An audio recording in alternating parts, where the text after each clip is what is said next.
चिन्ताकन्तानहन्तारो यत्पादाम्बुजरेणवः तानां तान्निजाचार्यान् प्रणमामि मुहुर्मुहुः यदनुग्रहतो जन्तुः सर्वदुःखातिगो भवेत् तमहं सर्वदा वन्दे श्रीमद्वल्लभनन्दनम् अज्ञानतिमिरान्धस्य ज्ञानाञ्जनशलाकया चक्षुरुन्मीलितं येन तस्मै श्रीगुरवे नमः।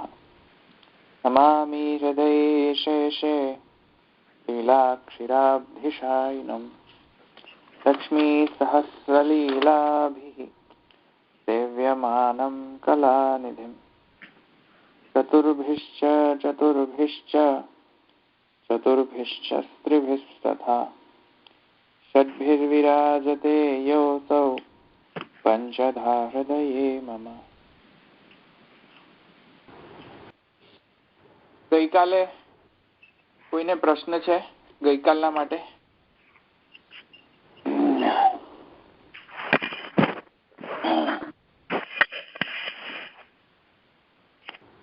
ગઈકાલે શું જોયું હતું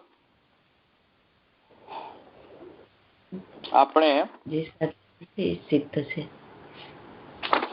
હા, જે સિદ્ધ છે એ સાધ્ય છે.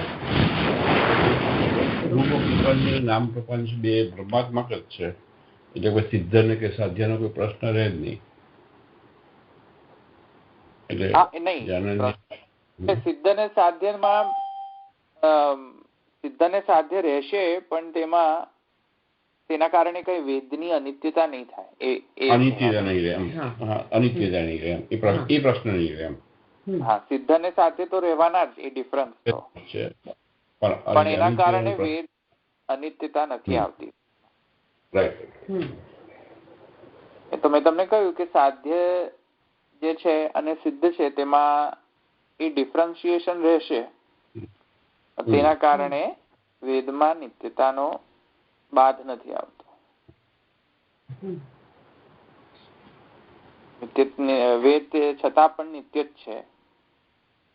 સાધ્ય દેવોનું વર્ણન હોય અથવા તો સિદ્ધ દેવોનું વર્ણન. બીજો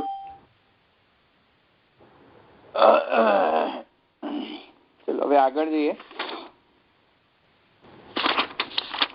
હવે આગળ છે શબ્દ ઇતિ ચેન અતઃ પ્રભવાત પ્રત્યક્ષાનુભાનાભ્યામ ની અંદર આપણે વેદૈશ્ચ સર્વે અહમેવ વેદ્ય ઇતિ જે છે અતસ્તસ્ય પ્રપંચસ્ય.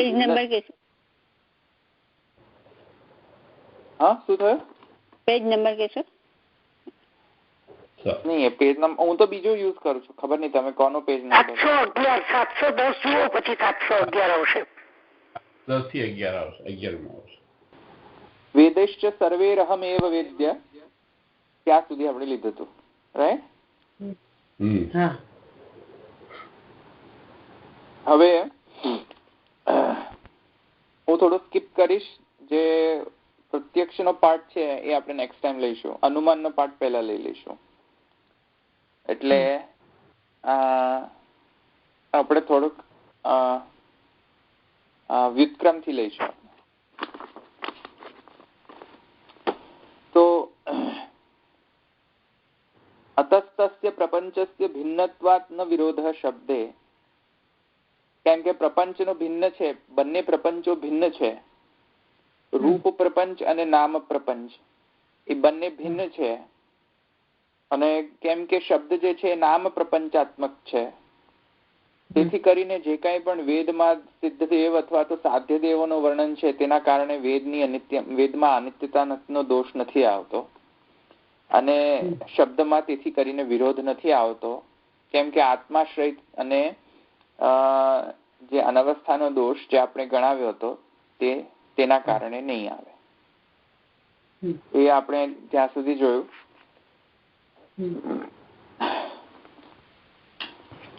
હવે કહે છે કથમ એવ મત આહ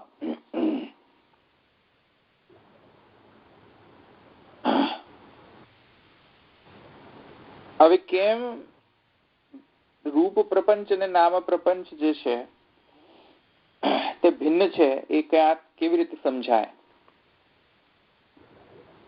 હવે તેના જવાબમાં કહે છે પ્રત્યક્ષ અનુમાનાભ્યામ. પ્રત્યક્ષ અને અનુમાન દ્વારા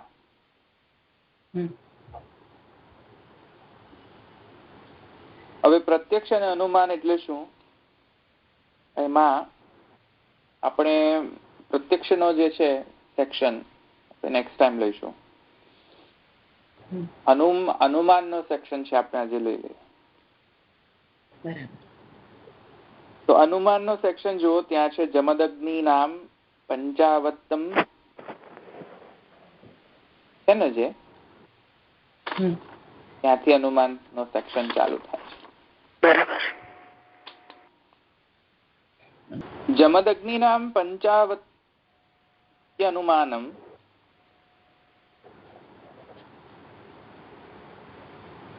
શ્રૌત સૂત્ર છે.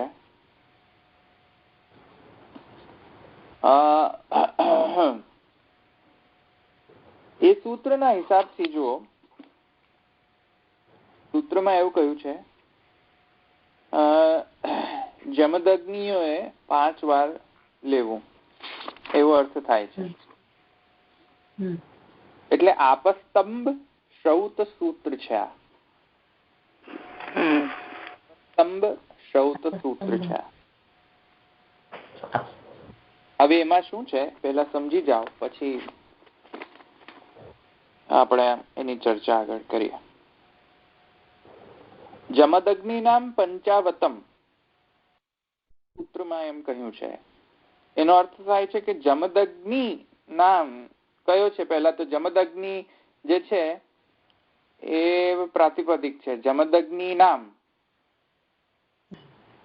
બોલો. ષષ્ઠી થશે. ષષ્ઠી વેરી ગુડ, ષષ્ઠી બહુવચન. તો જમદગ્નિ નામ જમદગ્નિઓનો.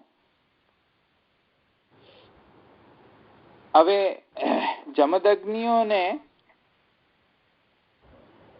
5 વખત લેવું એમ છે અર્થ. હવે અહીંયા જમદગ્નિઓ છે, તેથી કરીને જમદગ્નિના ગોત્રનો અર્થ એવો થશે. લાવો છે તેઓએ જમદગ્નિ તો મરી ગયા હોય.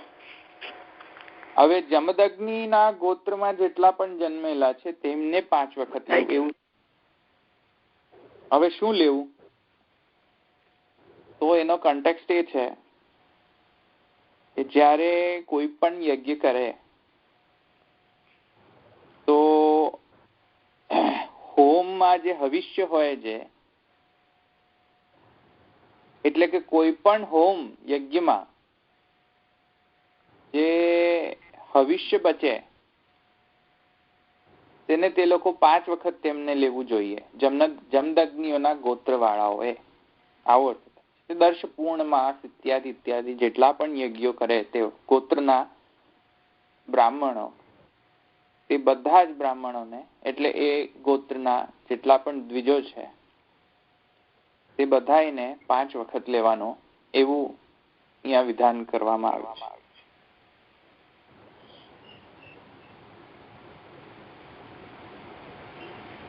હવે આટલું સમજી ગયો ને? આટલું સમજાવી ગયું ને જમદગ્નિઓનું પંચવત્તમ? જમદગ્નિ તો હોય નહીં.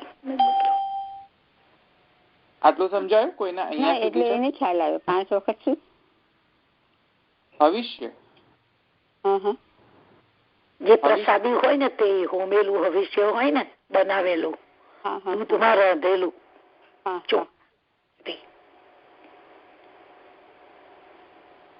એવું ત્યાં વિધાન છે.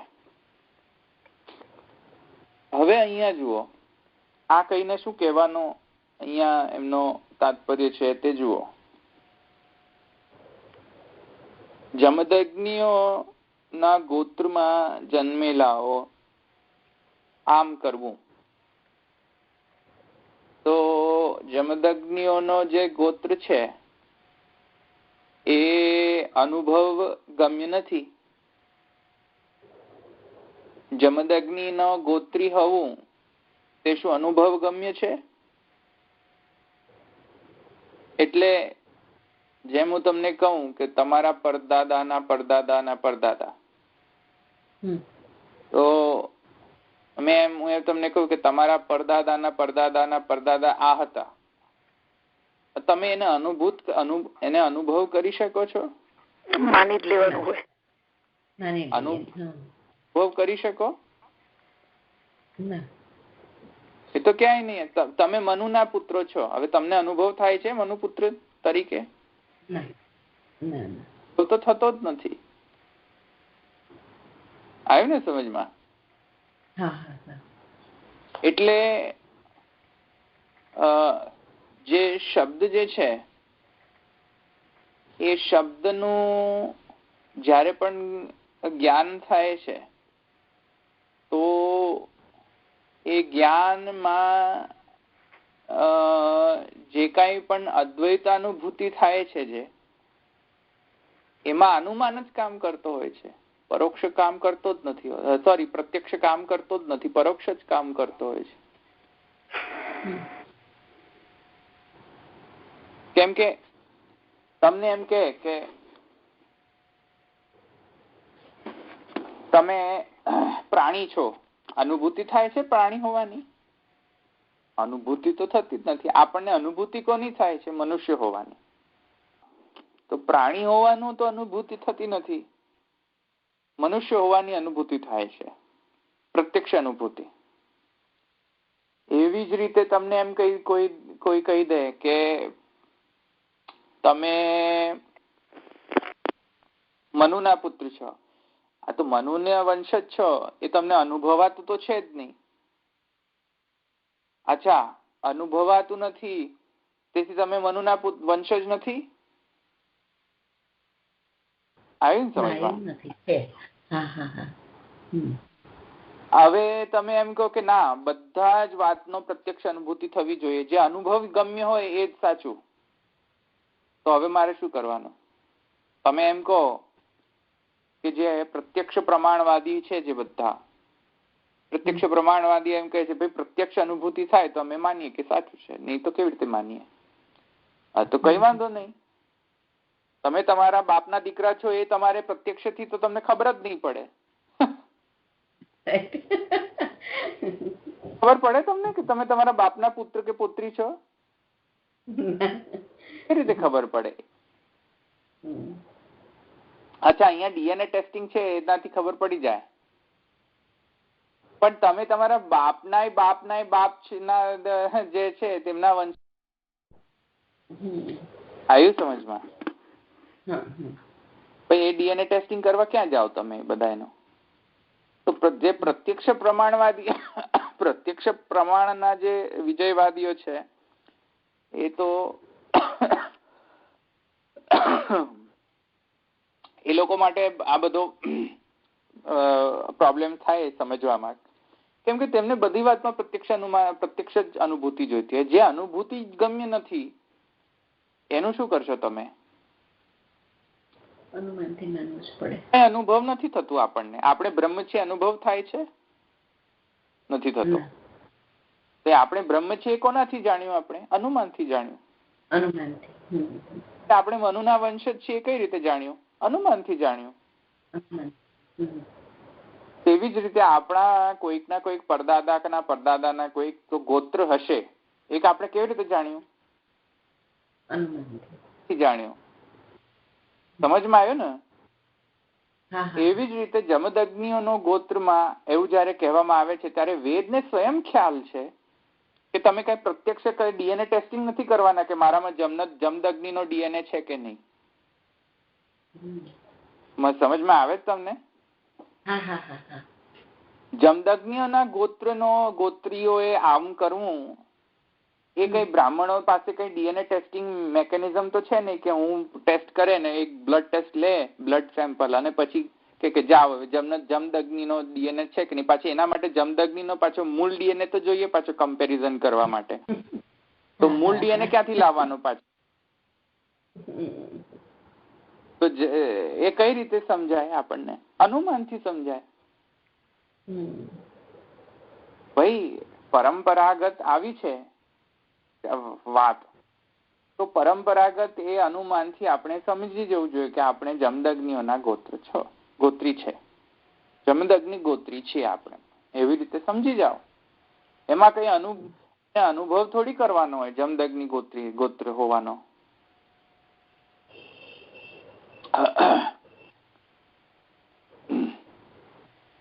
આવ્યું ને? તો જ્ઞાનમાં જે જમદગ્નિ ગોત્ર છે, જે જમદગ્નિના ગોત્ર છે, ગોત્રવાળા છે, તેવું જ્ઞાન પરોક્ષ જ્ઞાન જ છે. પ્રત્યક્ષ તેનું કોઈ પણ ડીએનએ ટેસ્ટિંગ થાય નહીં. એ સમજમાં આવ્યું?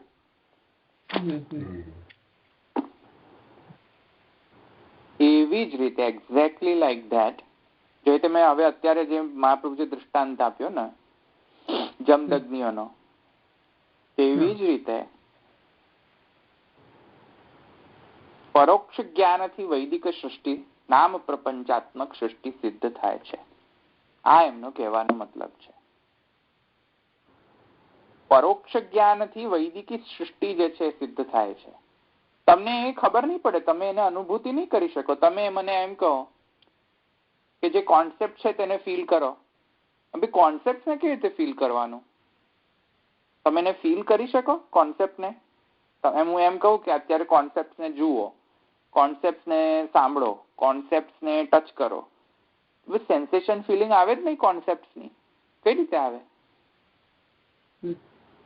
એવી જ રીતે વૈદિકી જે નામ પ્રપંચાત્મક જે છે, નામ પ્રપંચ જે સૃષ્ટિ જે છે, તે પણ પરોક્ષ જ્ઞાનથી જ સિદ્ધ થાય છે. અનુમાનથી. તો બી આજે પરોક્ષ જ્ઞાનથી તમે જે કહ્યું એને અનુમાન બંને સરખું આવશે તો પછી સેમ સમજમાં. One of the type of પરોક્ષ જ્ઞાન, રાઈટ. પ્રત્યક્ષ જ્ઞાન એટલે તમારી જે પ્રત્યક્ષ અનુભૂતિ વાળી જેટલી પણ ઇન્દ્રિયો જે છે તેના દ્વારા તમે એને વેલિડેટ કરો, અનુભૂતિ કરો. તો અહીંયા એ કહેવાનો આશય એ છે, તાત્પર્ય એ છે મૂળમાં કે તમે એટલે કે જે પૂર્વ પક્ષી એમ કહ્યું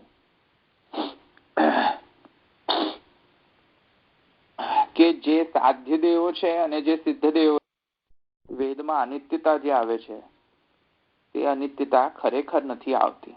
કેમ કે વૈદિકી સૃષ્ટિ એકદમ ભિન્ન છે રૂપ સૃષ્ટિથી. હવે સમજમાં આવ્યું? કેમ કે આપણને આટલા બધા એક્ઝામ્પલ્સ તો જોવામાં આવે છે કે નામ સૃષ્ટિ જે છે એમાં અનુમાન જો પરોક્ષ જ્ઞાનથી સિદ્ધ થાય છે બધી વસ્તુ. તો જે તમારા દાદાનું જ્ઞાન જે છે એ નામ સૃષ્ટિમાં આવે છે, એ રૂપ સૃષ્ટિમાં નથી આવતું. સમજાય જ ખરું હું તમને જે કઉ છું એ? તમારા દાદાનું નામ, દાદા હયાત છે? ચલો મને કહો. નથી. છતાંય તમને ખબર પડી કે નહીં કે તમારા દાદાના દાદા છે? સમજમાં આવ્યું? તો એ નામ સૃષ્ટિના પરોક્ષ જ્ઞાનના કારણે આવ્યું. એ રૂપ સૃષ્ટિમાં તો છે જ નહીં. એ લોકો એ તો ગયા, એ તો દાદાના દાદા. આવે ને સમજમાં? હવે એ જ્ઞાન જે છે એ તમે એમ કહો કે નહીં, એ અમારે વેલિડેટ કરવું છે, પ્રત્યક્ષ. તો જાઓ પછી દાદાના જ્યાં દાદાઓ છે ત્યાં તમે જઈને ટેસ્ટ કરી તો શું કરે? એવું તો એટલે નામ સૃષ્ટિ જે છે તે આવી રીતની સૃષ્ટિ છે. એ શબ્દ જ્ઞાન જે છે બુદ્ધના જેમ શું છે, શબ્દ જ્ઞાન જે છે હંમેશા કઈ કરપ્ટ નથી હોતું. એ આ બીજો એક પ્રૂફ છે. એટલે તેથી કરીને નાદ ને બ્રહ્મ કહેવામાં આવે છે. ગઈકાલે મેં તમને સમજાવ્યું હતું એકદમ ડિટેલમાં. એને નાદ બ્રહ્મ કેમ કહે છે એ તમને સમજાવ્યું. નાદ બ્રહ્મ એ આ બીજું વન ઓફ ધ રીઝન છે કે તમે તમારા દાદાને ઓળખવા માંગતા હોય તો નામ સૃષ્ટિ વગર કોઈ પણ વસ્તુ ત્યાં ઉપકાર નથી આવતું, યુઝમાં જ નથી આવતું. તમે રૂપ સૃષ્ટિથી તમે કોઈ પણ વસ્તુ એ પરંપરા, વંશ પરંપરાને સિદ્ધ નહીં જ કરી શકો. કારણ કે તે વિદ્યમાન જ નથી રૂપ સૃષ્ટિમાં. જે વિદ્યમાન ન હોય તેને પ્રૂફ કઈ રીતે કરો ઓબ્જેક્ટિવલી? તો તમને અનુમાન જ કરવું પડશે, પરોક્ષ જ્ઞાન જ લેવો પડશે. તો એ રીતે અહીંયા તો જસ્ટ ખાલી આપસ્તંભ શ્રૌત સૂત્રનો એક્ઝામ્પલ આપ્યો છે, પણ આ જસ્ટ ખાલી મેં તમને જસ્ટ એક એક્ઝામ્પલ આપ્યો કે વંશ પરંપરાનું જ્ઞાન જે છે, કોના વંશજ છે એવું જ્ઞાન રૂપ સૃષ્ટિથી કદાપી મળતું નથી, કદાપી નહીં. એ તો નામ પ્રપંચથી જ મળશે, બરાબર બરાબર, શબ્દથી જ મળશે. શબ્દથી જ તમને આ બધાનો જ્ઞાન મળશે. તમે જો દાદાને ખોળવા નીકળો કે ચલો અમારા દાદાને અમને અમે જોઈએ નહીં ત્યાં સુધી અમને કન્ફર્મેશન નહીં થાય કે અમારા દાદા હતા, ભાઈ એ કેવી રીતે વાત? એ નહીં જોઈ શકો તમે. તેથી કહે છે કે નામ સૃષ્ટિ રૂપ સૃષ્ટિથી અલગ છે. હવે સમજમાં આવ્યું? અનુમાનથી પણ સમજ તો આવે જ છે ને? હા હા આવે છે. હવે તમે મિક્સ કરો કે પેલો ઇન્દ્ર જે છે એ જે વેદમાં ઇન્દ્રનો વર્ણન છે, એ ઇન્દ્રે કોનો યજ્ઞ કર્યો હશે, કયા ઇન્દ્રનો યજ્ઞ કર્યો હશે? કેમ કે દરેક યજ્ઞની અંદર જે છે એમાં વસુઓ જોઈએ, રુદ્રો જોઈએ. વિસર્ગમાં વાંચ્યું ને તમે ભાગવતમાં, ભગવાનનો અંશાવતાર જોઈએ. મન્વંતર, કોઈ પણ યજ્ઞ મન્વંતરમાં થાય તો એ મન્વંતરનું નામ લેવો પડે, કલ્પનું નામ લેવો પડે, એક્ઝેક્ટ ટાઈમનો મેન્શન કરવું પડે, દેશ કાલ કરતા બધાને એક્ઝેક્ટલી એને રેફરન્સ કરવું પડે, ત્યારે કર્મ સિદ્ધ થાય. નહીં તો કર્મ જ રહે જ નહીં, કર્મ જ ન રહે. તો વસુઓ ત્યાં વિદ્યમાન હોય મન્વંતરમાં. એ વસુઓ રુદ્રો, આદિત્યો, ભગવદ અંશ અવતાર હોય તત્ત મન્વંતરમાં. ઋષિઓ હોય, સપ્તર્ષિઓ હોય, અધિવાસનમાં એવું બધું હોય છે. તો જે આ બધું કર્મનો અંગ જે છે એ તો સંકલ્પમાં પણ બોલવામાં આવે છે. સંકલ્પ જુઓ તમે, અધિવાસન બધામાં હોય. એમાં દ્વિતીય પરાર્ધે મન્વંતરે શ્વેત વારાહ કલ્પે વૈવસ્વત મન્વંતરે બૌદ્ધાવતારે, અમુક દેશે અમુક જગ્યાએ તો શ્વેત વારાહ કલ્પે અને વૈવસ્વત મન્વંતરે બૌદ્ધાવતારે. તો એ બધાનો મેન્શન તો થયો, એ બધાનો મેન્શન થયો, પણ એના કારણે કઈ વેદમાં નિત્યતા નથી આવતી. હવે તમે પાછું કોઈ કેમ કહે કે આ તો આ કલ્પની વાત થઈ, વેદ તો કેટલા પહેલા કલ્પમાં લખાઈ ગયો. તો એનો જવાબ આ છે, મહાપ્રભુજી આપે છે કે ભાઈ નામ પ્રપંચ જુદી સૃષ્ટિ છે રૂપ પ્રપંચથી, એને તમે મિક્સ નહીં કરો. મિક્સ કરો તો આ કઈ નહીં સમજમાં આવે તમને, કેમ કે પછી અનવસ્થા અને આત્માશ્રય દોષ આવશે તમે જો મિક્સ કરો તો. કોન્સેપ્ચ્યુઅલી સમજમાં આવ્યું?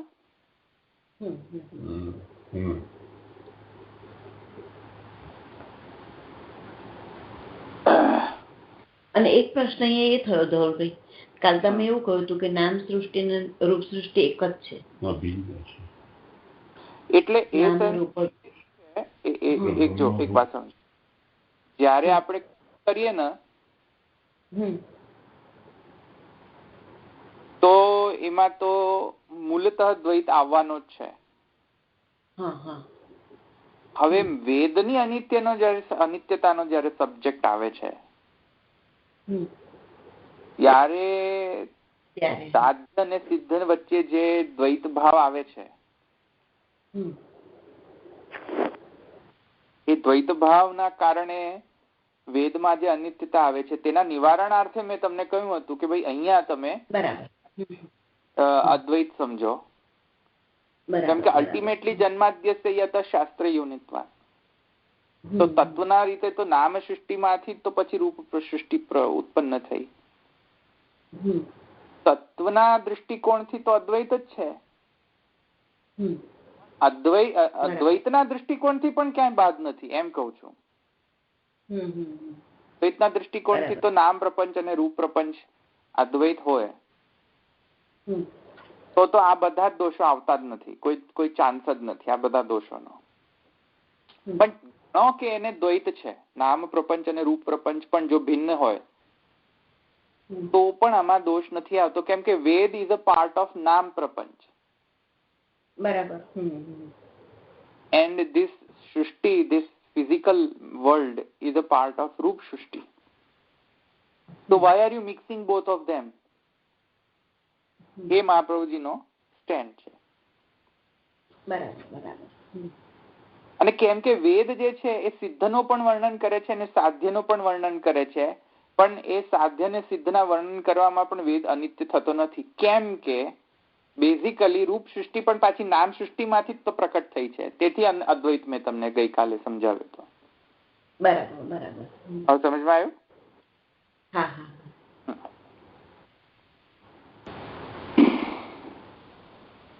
એવી રીતે એક વાત સમજો, મેં તમને ગઈકાલે જ સમજાવ્યું હતું કે પુરુષોત્તમ પ્રતિષ્ઠા કરવામાં જયારે આવતી હોય છે મૂર્તિમાં, મૂર્તિ ન રહીને સાક્ષાત પુરુષોત્તમાત્મક થઈ જાય છે. તો ત્યાં પેલો ભૂતાવેશ નથી થતો કે કોઈ ભૂત જે છે એ અંદર મૂર્તિની અંદર મૂર્તિ રૂપ ડબ્બીની અંદર પ્રવેશ કરતો હોય, એવું નથી ત્યાં ભાવ હોતો. ત્યાં અભાવ શું હોય છે? સાધ્ય અને સિદ્ધ જેવો. એટલે ભક્ત એ ભગવાનને સિદ્ધ કરે છે.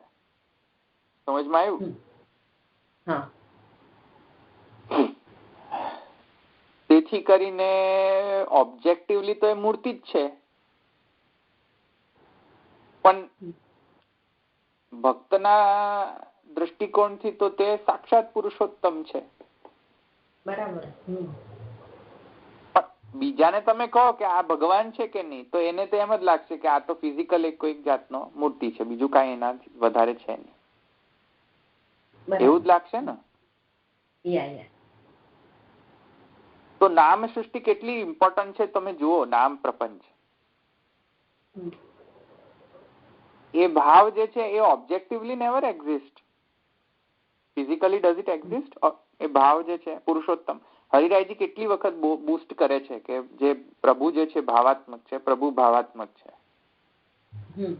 કરે છે ને. શિક્ષાપત્રમાં બૂસ્ટિંગ કેટલું છે કે ભગવાન ભાવાત્મક હોય. એનો મતલબ કે ફિઝિકલી એ ભાવને કઈ રીતે જોઈએ? ફિઝિકલી તો એ જોઈ જ ન શકાય. આપણો જે ભાવ હોય એવા એ વિભાવિત થાય. હવે વિભાવિત બીજા તો જોઈ જ ન શકે પાછો. જેમાં મલ્લા નામ હશે નૃણામ નરવરો, તો બીજા તો જોઈ જ નથી શકતા એને. તો ફિઝિકલી ક્યાં એક્ઝિસ્ટ કરે છે? આ ફિઝિકલી એક્ઝિસ્ટ ના કરે એટલે એ લોકો લાગે કે આ તો મિથ્યા છે પાછું. અરે ભાઈ એ મિથ્યા નથી, સમજો ને. એ સમજ્યા ને તમે? ઇટ્સ અ પાર્ટ ઓફ નામ પ્રપંચ and it can manifest in a રૂપ પ્રપંચ for that ભક્ત. પણ તેથી કરીને અહીંયા નામ પ્રપંચાત્મક જે છે અસત્ય છે એવું કેવી રીતે કહેવાય? ન કહેવાય. નામ પ્રપંચ પણ સત્ય છે. તેથી કરીને જે ભૌતિક યજ્ઞ પદાર્થો છે મહાપ્રભુ જો આગળ કહે છે, જુઓ, તસ્માત પ્રત્યક્ષ તસ્માત પ્રત્યક્ષ અનુમાનાભ્યામ ઇદાનીમ ભૌતિક યજ્ઞ પદાર્થેષુ, જો ભૌતિક યજ્ઞ પદાર્થેષુ ભગવદ અવયવા આવેશ તથા મુત્રાપી દેવાદિલોકે તસ્માદ વૈદિક પદાર્થ સર્વોપ્યાધિદૈવિકો ભિન્ન એવ સિદ્ધ. એટલે તેથી મહાપ્રભુજી કહે છે કે ભલે યજ્ઞના જેટલા પણ પદાર્થો જે છે એ બધા જ યજ્ઞના પદાર્થો ફિઝિકલી ભૌતિક છે. તોડીએ તો તૂટી જાય. સમજમાં આવ્યું? બધા જ યજ્ઞની જેટલા પણ પદાર્થો છે ફિઝિકલી તો લિમિટેડ છે, ફિઝિકલી વર્લ્ડલી છે ચાલુ ખાતામાં જોવા જઈએ તો ફેસ વેલ્યુ પર. પણ જ્યારે ઋત્વિજ ઇત્યાદિ બ્રાહ્મણો દ્વારા મંત્રોચ્ચારણ કરીને તેનું આધિદૈવિકતા સિદ્ધ કરે ને જ્યારે બધા જ યજ્ઞોની, તો યજ્ઞ નો મોર is considered as a just a physical phenomena. યજ્ઞ એ વિષ્ણુનો સ્વરૂપ ધારણ કરી લેતો, યજ્ઞો વૈ વિષ્ણુ. હવે તેના કારણે તમને પછી આધિદૈવિક ફલ કે અદૃષ્ટ જે છે ઉત્પન્ન થાય છે કે ફિઝિકલ એલિમેન્ટ્સ થી કરેલો યજ્ઞ તમને ટ્રાન્સેન્ડેન્ટલ વેલફેર કઈ રીતે આપી શકે?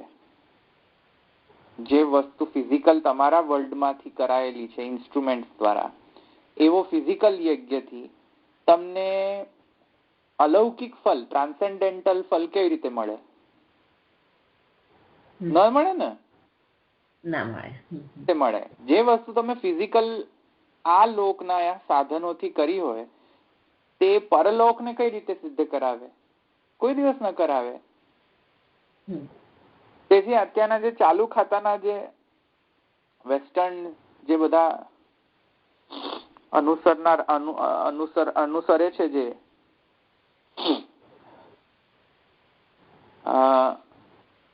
ખબર નઈ કોઈ તો ઓમ ઓમ ઓમ કરીને ખબર નઈ ઓમ ને એટલો બધો જાણ્યા વગર જ એટલો બધો એને હાઈપ કર્યો છે ને અહીંના લોકોએ. હું અહીંયા પાર્લામેન્ટમાં ગયો હતો ત્યારે એક મધર માયા કરીને હતી, ઓમ ઓમ ઓમ ને છે, ઓમ ને એનો પેલો ગાયના મું નો ઓપોઝિટ સિદ્ધ કર્યો. એટલે ગાય કેવી રીતે ઉચ્ચારણ કરે? મું, રાઈટ? ગાય નું ઉચ્ચારણ કેવું હોય? ગાય કેવી રીતે બોલે? મું મું જ કરે ને. આ પેલા રાઇમ્સ જુઓ તમે, પેલા કિન્ડરગાર્ટન ના રાઇમ્સ હોય ને એમાં ગાય નો અવાજ એ લોકો મું મું કરીને બોલે. તો ગાય નો અવાજ જે છે એ અહીંના લોકો એવું કે છે કે મું મું કરે છે ગાય, મું. તો મું નો ઉલટો શું? મું નો ઓપોઝિટ શું?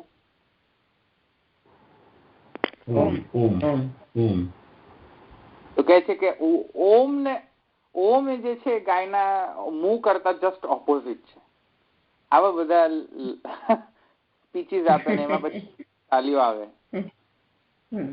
ઓમ ને તો જાણે વગર જ બોલે હવે ઓમમાં છે શું એવું? એ તો ખબર જ નથી એમને. એટલું બધું હાઈ ઓમ છે શું એ તો ખબર જ નથી. પહેલા તો યોગ કરવા બેસે તો ઓમ ઓમ કરે, પણ જો ભાઈ ઓમ થી કશું થવાનું નથી. એ મું મું જ છે. તમે બધા ગાયના જેવા બધા મું મું જ કરો છો, એમાં કઈ અર્થ છે નહીં. તમે બધા ગાય ને પેલા જુગાલી કરો ને એવા બધા મને માઇન્ડમાં તો એક પિક્ચર આવી જાય. જયારે પણ કોઈ યોગ આસનમાં બેઠો હોય ને પછી ઓમ ઓમ કરતો હોય ને તો મને ગાય જ દેખાય કે આનામાં ગાય છે. ગાય જુગાલી કરે ને, જેમ મોઢું હલાવે ને, બસ એનામાં પણ મને જુગાલીના જ દર્શન થતા હોય કે આને એક તો કશી ખબર નથી, ઓમ ઓમ ઓમ કર્યા કરે. અહીંના આપણા ઇન્ડિયામાં પછી એવી જ પબ્લિક છે. પછી પેલો ઓમ ઓમ ઓમ ઓમ, અરે ભાઈ મું બોલે છે કે ઓમ બોલે છે ભાઈ? તો એ બધી ગાયો છે, બધી જુગાલી કરતી બધી. એમાં કઈ ફરક ના પડે. કેમ ના ફરક પડે? કેમ કે એક વાત સમજો, ઓમ જે છે એની આધિદૈવિક નામ પ્રપંચ, આધિદૈવિક સ્વરૂપ એનું જો સમજાય નહીં, ભાવાત્મક સ્વરૂપ ન સમજાય તો એ બસ ફિઝિકલ વર્ડ જ છે ઓમ. સારું સમજાય એમ? મૂર્તિ પણ છે ને છેલ્લે તો આધિભૌતિક જ છે. જો તમે એ મૂર્તિમાં તમારો ભાવ, પુરુષોત્તમ નો ભાવ ન હોય ને તો એ મૂર્તિ એ આધિભૌતિક મૂર્તિ જ છે. જસ્ટ ખાલી પથ્થરથી બનેલી એક મૂર્તિ જ છે, બીજું કાંઈ જ નથી. જો આધિભૌતિકી ભાવ ન હોય તમારા, આધિદૈવિકી ભાવ જે ન હોય, પુરુષોત્તમ ભાવ ન હોય કે, તો એ બધી મૂર્તિઓ જ પડેલી છે બધી, બીજું કાંઈ જ નથી. તેથી કરીને મહાપ્રભુજી ષોડશ ગ્રંથમાં આજ્ઞા કરે છે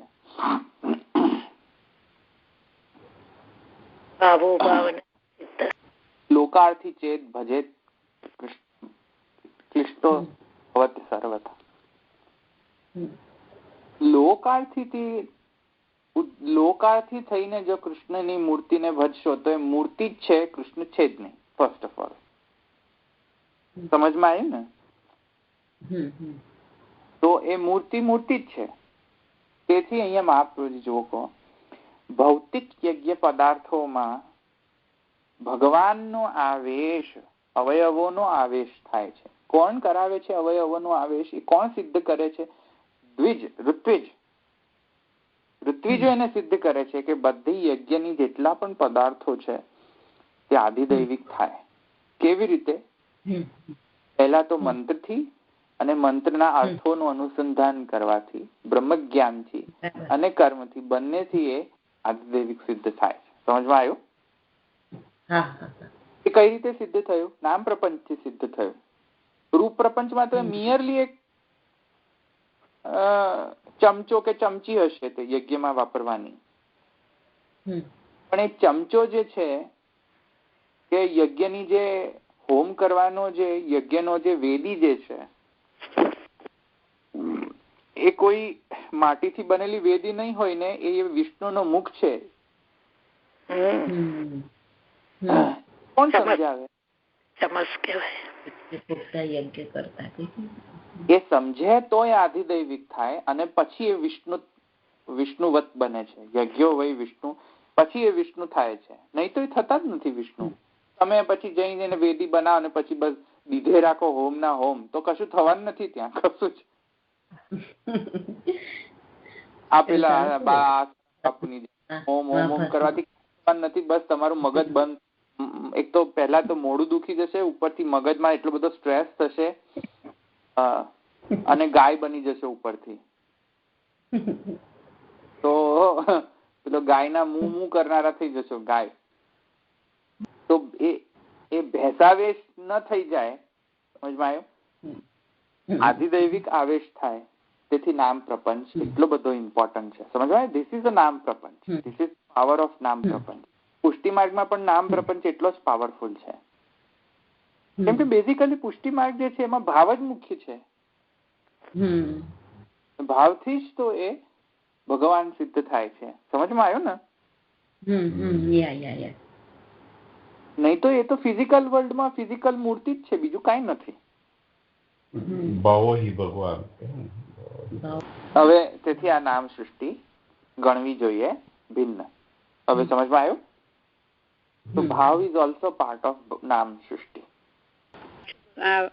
તસ્માત પ્રત્યક્ષ અનુમાનાભ્યામ ઈદાની પછી શું વાંચવાનું છે? ઈદાની પ્રત્યક્ષ અનુમાન. ઈદાની પછી શું છે?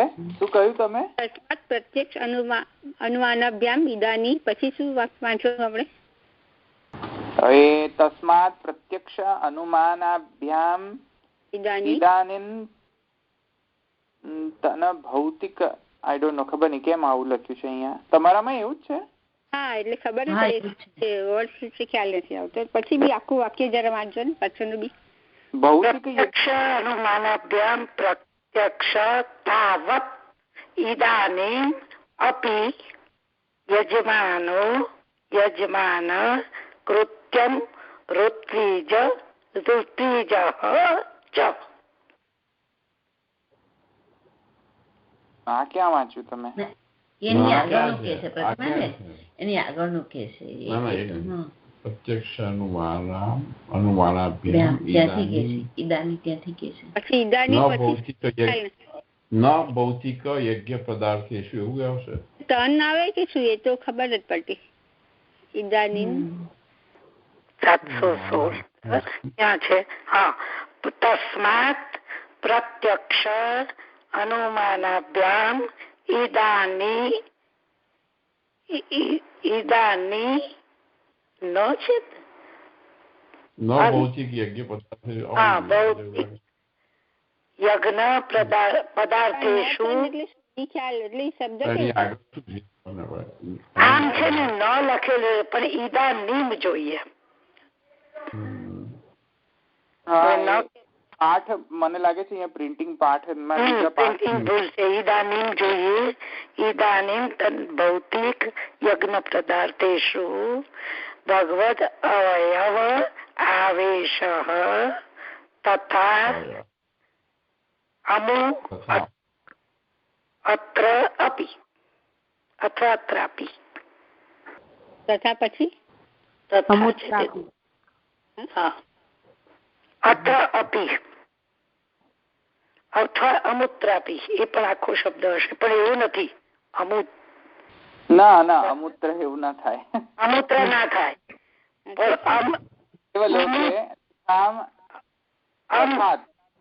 દેવાદી લોકે અહીંયા પણ એવું જ સમજવું, એવું સમજાય.